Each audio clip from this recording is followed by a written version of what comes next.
बहुत बहुत स्वागत है इस चैनल पे। ये एसएससी सीजीएल जो 4 मार्च सेकंड शिफ्ट हुआ था उसका फुल एनालिसिस है। अगले महीने में एनटीपीसी और ग्रुप डी का एग्ज़ाम भी होना है और सीएचएसएल का भी फॉर्म आ चुका है, तो उसके लिए बहुत हेल्पफुल रहेगा। हम लोग इसका सीरीज़ बना रहे हैं। मैंने 3 मार्च का तीनों शिफ्ट करवा दिया है और 4 मार्च का पहला शिफ्ट भी चैनल पे है डाला हुआ, और ये सेकंड शिफ्ट है। मैं टोटल 14 शिफ्ट इसका एसएससी सीजीएल का करवाने वाला हूँ। अभी जो सीपीओ एग्ज़ाम होगा उसमें भी ये बहुत ही हेल्प करेगा। ठीक है, तो चलिए आज से स्टार्ट करते हैं आज का वीडियो।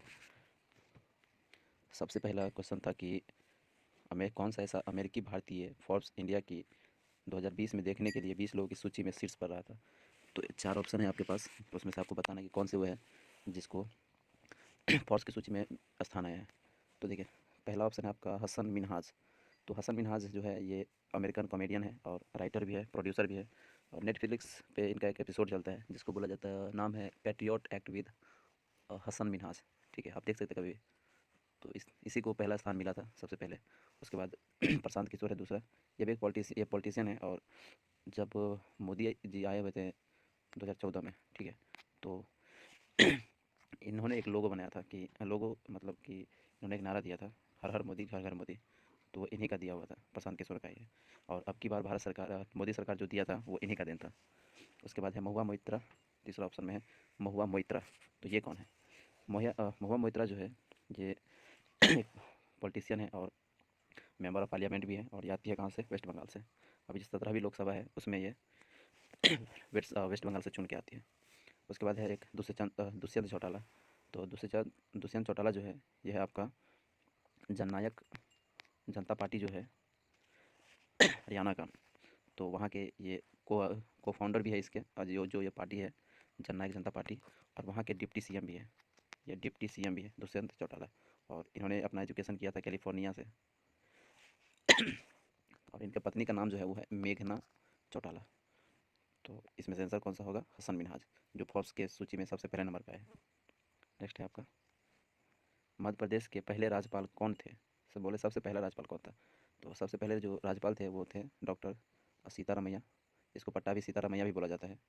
और ये 1 नवंबर को 1 नवंबर 1956 में सबसे पहले भारत के राज्यपाल बने थे। ठीक है, और जब 1939 में कांग्रेस का जो अध्यक्ष चुनाव हुआ था तो उसमें सुभाष चंद्र बोस ने इनको हराया हुआ था। चलिए नेक्स्ट देखिए। देखिए, एमपी से रिलेटेड मैंने कुछ यहाँ पे आपको दे दिया है, मैंने विकिपीडिया से उठाया है जो एमपी के बारे में ही है। तो मैं आपको बता देता हूँ कुछ। एमपी जो है इसका राजधानी है भोपाल में, और एमपी का सबसे बड़ा शहर जो है वो इंदौर है, और स्वच्छता के मामले में भी भारत में सबसे स्वच्छ शहर जो है वो है आपका इंदौर। और इसका आप देख सकते हैं जनसंख्या है 7 करोड़ 26 लाख 26,809, और क्षेत्रफल भी देख सकते हैं। और वन के मामले में भी सबसे ज़्यादा क्षेत्रफल जो है वो मध्य प्रदेश का ही है। मध्य प्रदेश में बहुत से टाइगर रिजर्व है, जैसे पेंच है, पन्ना है, बांधवगढ़ है, ये सब है। और यहाँ की राजभाषा है हिंदी, सिंधी और बुंदेली।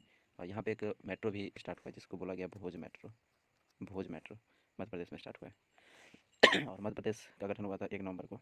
1 नवंबर को अपना स्थापना दिवस मनाते हैं। और अभी राज्यपाल जो है, इससे पहले तो कौन थे?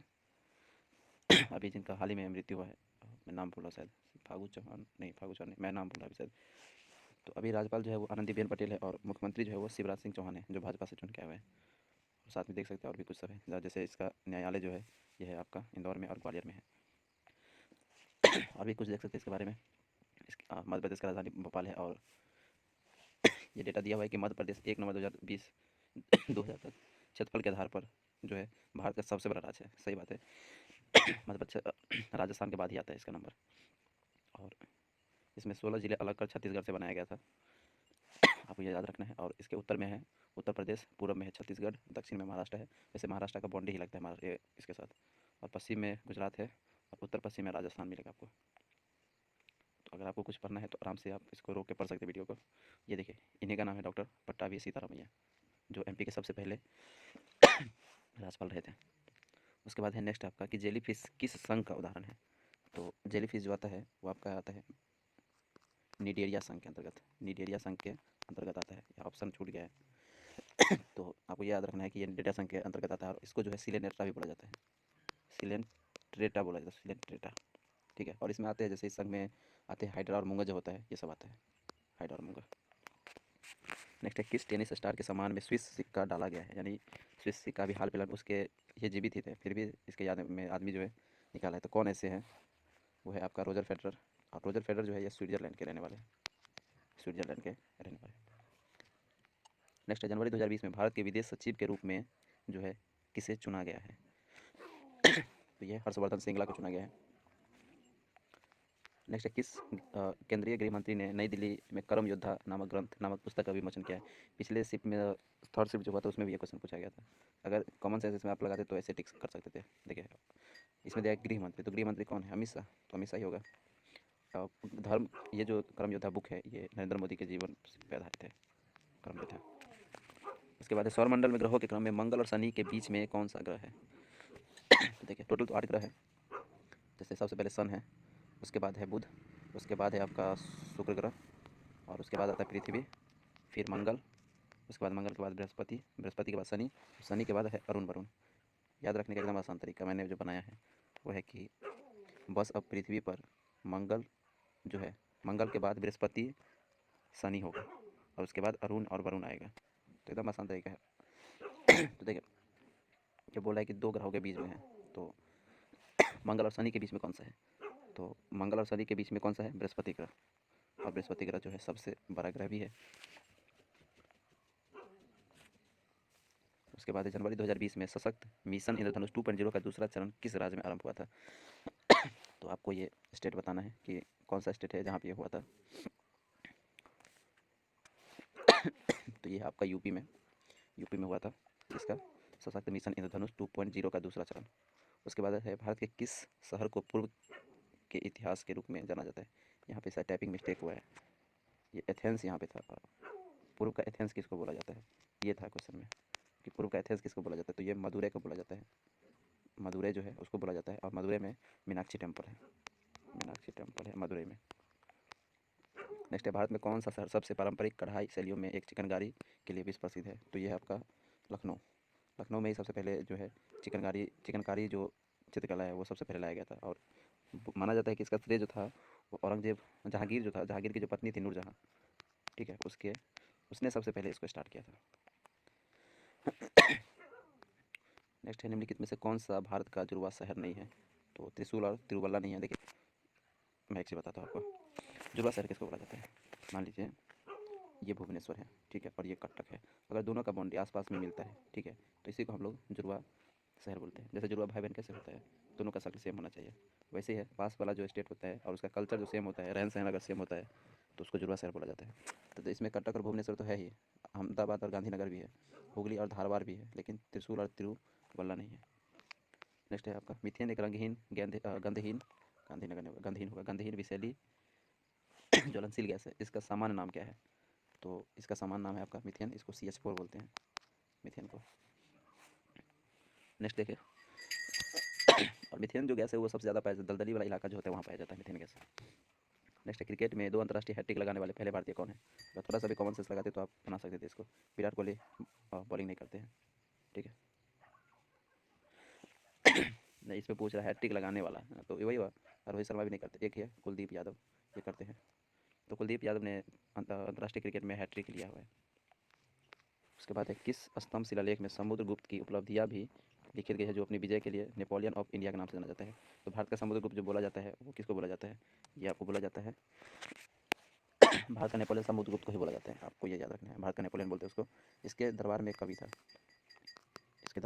था, जिसका नाम था हरिसेन।